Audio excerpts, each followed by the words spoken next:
Commander, this is Gold Leader. We're starting our attack run on the shield gang. Keep it tight and watch out for those towers.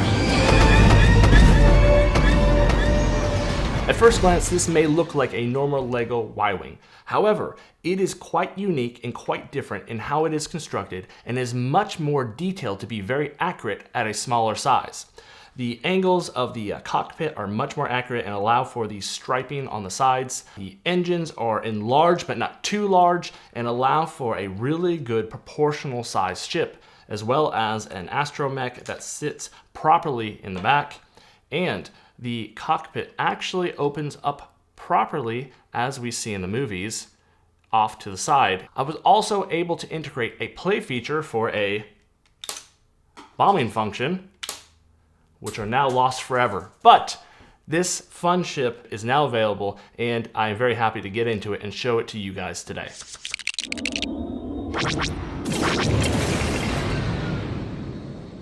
If you've been watching my channel for a while, you know that scale is the biggest determining factor when I start to design a ship, because I want to make sure that all my ships line up in my shrinking scale, and all the starships, the single fighter starships, go in around the 1/45th scale and they start to shrink. So this is at 1/46 scale, my X-Wing's at 1/48th, and they look really good next to each other. I'm really happy with how these are scaling next to each other. The Y-Wing definitely is longer than the X-Wing.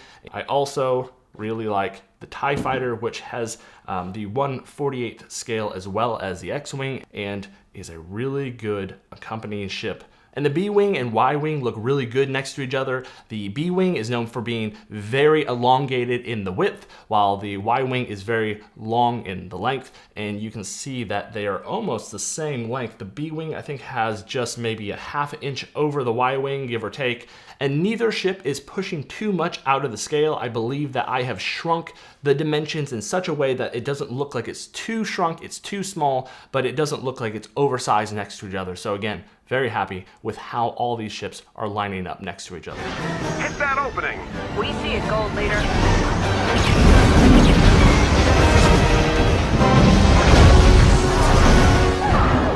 If we're going to look at the displayability of my Y-Wing, I think it's really good to take a look at a similar Y-Wing that was developed by LEGO in the past few years. However, it is a slightly different model of Star Wars Y-Wing ship. This is the one featured in the sequels, and it's supposed to be a little bit longer. But overall, this has the same type of build that most all Y-Wings have had throughout LEGO's history.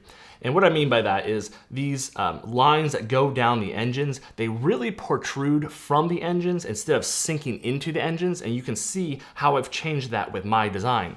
And the very LEGO stacked bricks of the cockpit are nice, and you have some good angles here, but they're not super accurate. And I didn't put stickers on this when I built this, but with mine, you can see I was able to achieve a much more accurate angle here and really give this kind of snake-headed cockpit design a better rendition with this model of mine. And speaking of the display in the cockpit, I really love the way I was able to shape this cockpit, because this glass piece from the old Y-Wing, that windscreen piece has been used since the original X-Wing. That has not changed, and it really shows because it is way too large, and I could not manage to bring it to this Y-Wing of mine because it's not accurate. LEGO has done a pretty good job at greebling their most recent Y-Wings, and I really do like what they've done, but I really wanted to take it up a notch, and I really love this pearl gold that I was able to inlay into the greebling. It's very subtle, it's not overdone.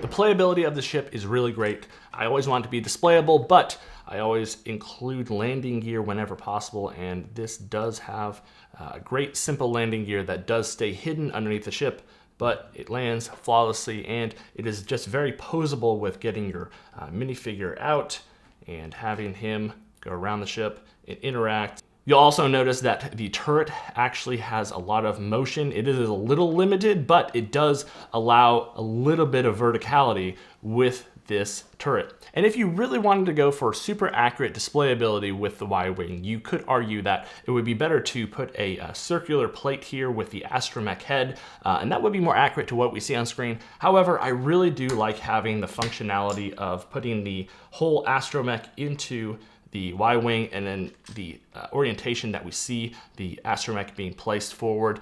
It's just some things I considered when I was designing this model. But again, I go for playability and functionality, and I think, you know, this swiveling turret and this astromech being removable in this orientation was pretty important for me to achieve, and I'm very happy with how it turned out. In order to get a pilot properly into the cockpit of this ship, you must get him oriented in such a way that he is seated with his hands up like so.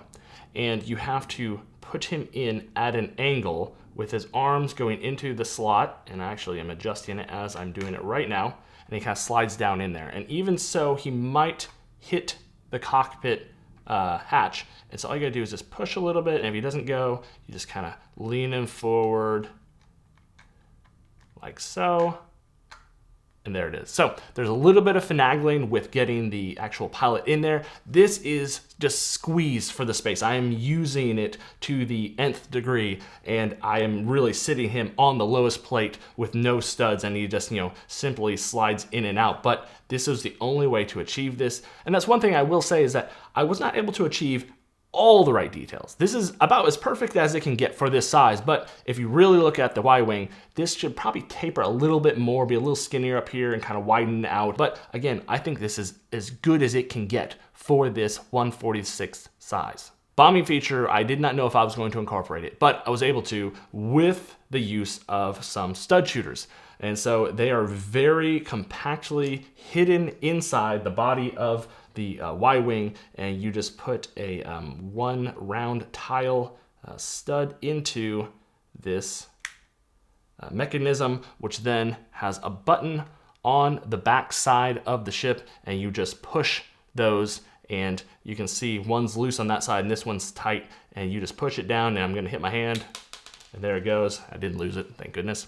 It was very difficult trying to get the sturdiness of the wings and the ship all together to wrap around these stud shooters. Speaking of, I don't know if the bombing feature in the middle body of the ship is actually lore accurate. And as I was doing research, I believe all the kind of bombing and torpedoes come from actually up here in the ship near the cockpit, near the head right here, and that they kind of hold up here, and this is all just kind of engines and the guts of the ship that make it run. But there was a wonderful game that I played in my childhood, Rogue Squadron on the GameCube. It was fantastic. And I specifically remember that when I played as a Y-Wing bomber and I went to the bombing mode, your targeting reticle switched from shooting straight ahead to down at the ground. And it was such a great ship for taking out ground vehicles. I have just great memories of this game, and as I was developing this ship, and then I started to read up on actually where's the bombing feature, it very much surprised me that it was never in the body of the ship, because I always assumed that that was the case. And so the video game, in many video games, play kind of loose with the lore, and they will kind of make things up or just put things where maybe it's not clearly defined. And I think this is one of those instances where it's like, it's not super clearly defined if for sure that the bombing function can't come out of the middle of the ship. Because I have a Star Wars schematics book, and it is not official lore, but it's as close as you can get to official lore. And so it gets really kind of weird and sticky with what's real, what's not, what should be accepted. But I have no problem putting the bombing feature here because it's not being used for anything else. It's space that I think I've utilized to the best of my abilities, and very cool to have it inside of this ship. Wedge, we suspect there might be some sort of Imperial installation hidden in the asteroid field. Look for the shield projectors. Be careful, Wedge. The Imperials probably don't want any visitors. Don't worry, General. We won't be staying long.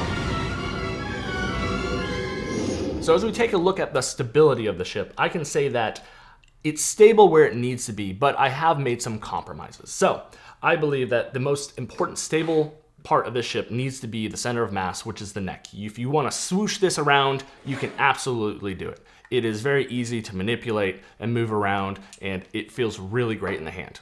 It doesn't feel so great grabbing it by the engines. You can do it, but the way that they're constructed, they are not nearly as stable as the official Lego sets. I will also say that the engine tails, or whatever these are called, are a bit fragile, or not necessarily fragile, but they're less stable. They are connected and they're very sturdy in place. It's not going anywhere. However, 2 of these bars are loose and they just touch right there.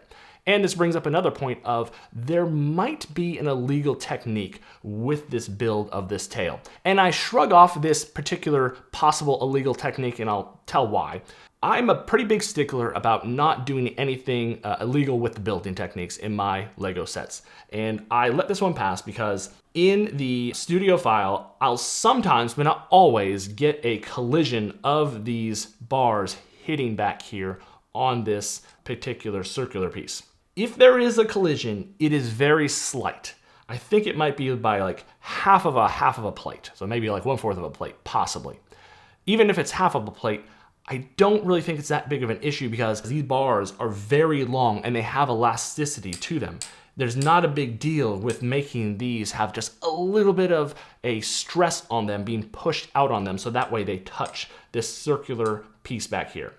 Again, I'm a big stickler. I don't want illegal techniques, and so I do want people to know, hey, it might possibly be there. So I have released my instructions before this longer video releases, and luckily, one of my Rebrickable followers who already has downloaded and built this has come up with a really great solution if you want a sturdier tail engine. He did a fantastic job of locating a better technique that actually Pixel Dan, I believe, has, and he applied it to my Y-Wing. But I opted for this, and again, it is potentially slightly illegal, but I shrug it off so much. I think this is the better way to do it in my eyes. But if somebody believes they want to go more sturdy and they don't mind a little more pieces involved in the back, and it is a little bit bulkier back there, then go for it, because I believe that that is a great solution as well, and I completely understand why somebody would choose that option rather than this option. Keep it tight and watch out for those towers.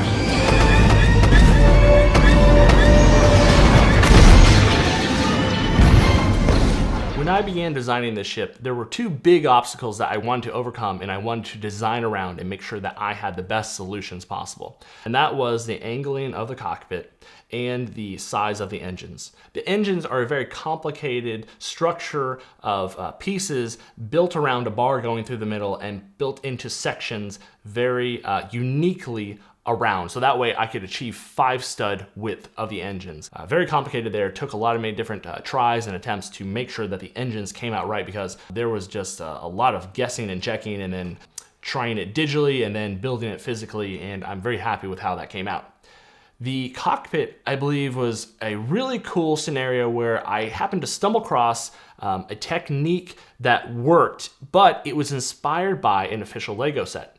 The Ambush on Ferrix Lego set, that ship, the TAC pod, was a really great build. If anybody's ever built it, and I highly suggest you do, or at least go download the instructions, take a look, because the angles on the front of that ship, the way they are put on, when I was building that, I was super surprised in how Lego built the angles on that ship. The front angles of that ship require a bar handle to be adjusted at an angle and then inserted into a opening stud, so that way the angles sit at the proper right area of that ship. It's a lot different, but once you build it and you see how I put this together, you'll kind of see how I developed a very similar technique using very different pieces. This is really hard to convey via words, and I hope those who build this set will really kind of have an aha moment when they see what I'm talking about, because it felt like a mock builder set, because it didn't feel like a regular official Lego set that is very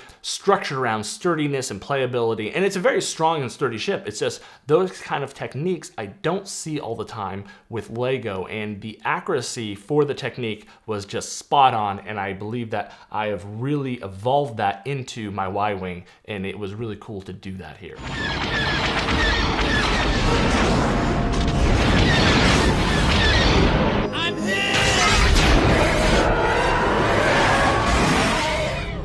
So my Y-Wing comes in around 780-ish pieces, give or take, and it's a little more than I would have liked. Really, those pieces are coming into all the small pieces that make up the engines, because my B-Wing is about 100 less pieces, and the cost to build is around $85-ish. It does use some newer pieces that are really driving up that price, so I believe with time, you're gonna see that come down to around 80-ish or so. Overall, I think the value is there for a mock design, and it's not terribly priced for the amount of pieces that you're getting. As always, I have a stand for my Y-Wing, and it's not the greatest looking, but it works for the displayability of the set, and it only connects by 2 studs and supports it underneath the neck, so that way it's nice and sturdy and it's not gonna be going anywhere. It's gonna look really good up on shelf, and that's what I'm all about. I want displayability and playability, and I am very happy with how this turned out. I think it looks really great next to my other ships. It is right in line with the detailing and the play features, and I hope you guys enjoy it as well if you build it.